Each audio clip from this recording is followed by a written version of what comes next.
20 years. The protest began 10 days ago, initially over a plan to hike bus fares, but they quickly expanded beyond that.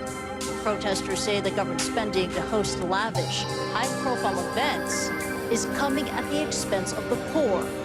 And this was the scene in Rio de Janeiro on Monday night. Police used tear gas, pepper spray, and rubber bullets to disperse demonstrators they accused of vandalism.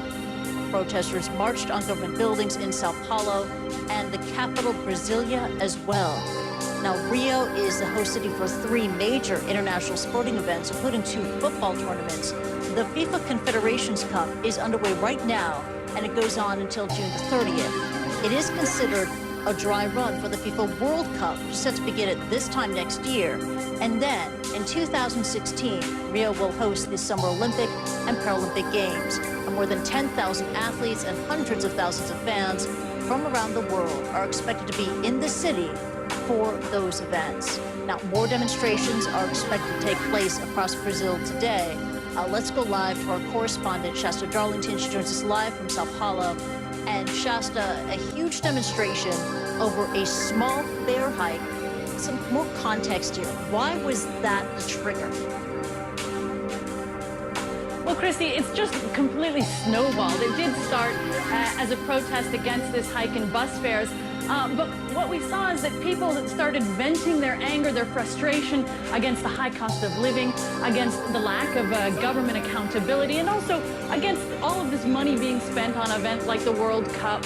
And especially what we saw in last night's protest is a bunch of people joining in because of the harsh police crackdown in previous protests. So we just had a real laundry list of complaints, protests across the country. We're talking the biggest protests in 20 years. Now, like I said, they were across the country, but some of the biggest ones were in Rio de Janeiro and right here in Sao Paulo, and the vibe was just amazing. It was very positive, very festive. People were singing and chanting, and even the passers-by were cheering them on.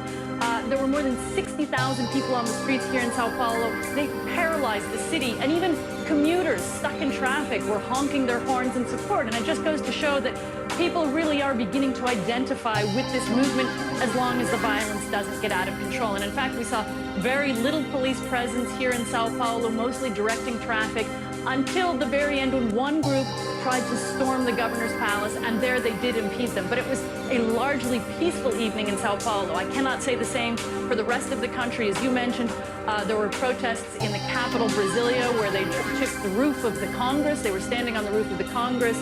Protesters in Rio de Janeiro were vandalizing buildings and cars. They set a car on fire, and there were altercations with the police. Same goes for Belo Horizonte, where we've seen some games as part of the Confederations Cup, and the crowds there were dispersed with tear gas. So just a real mixed bag, but you get the feeling that this is snowballing, Christy.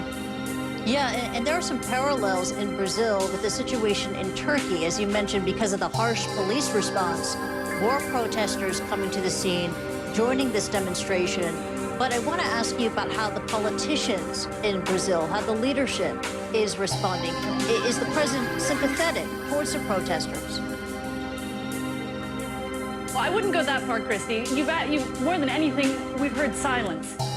Partly because these protests are aimed at politicians in general. It's different parties in different states and different cities, and they're just sick of the lack of government accountability and what they call widespread corruption. We did get a response from the president, Dilma Rousseff, yesterday, but it was a written statement saying it's the right, in a democracy, people have the right to protest.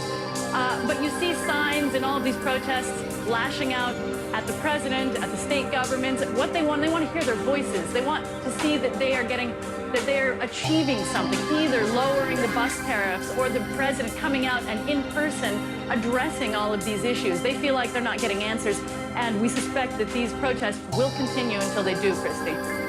Yeah, and if these protests do continue, will they seriously disrupt plans for the upcoming World Cup?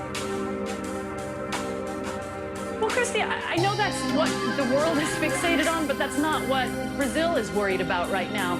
I think what they want to see is a change, again, in the relationship with the government. They feel they pay very high taxes and get very little in return. They feel like they pay high fares for bus and metro for a system that doesn't really work. They spend 2 to 3 hours getting to and from their offices.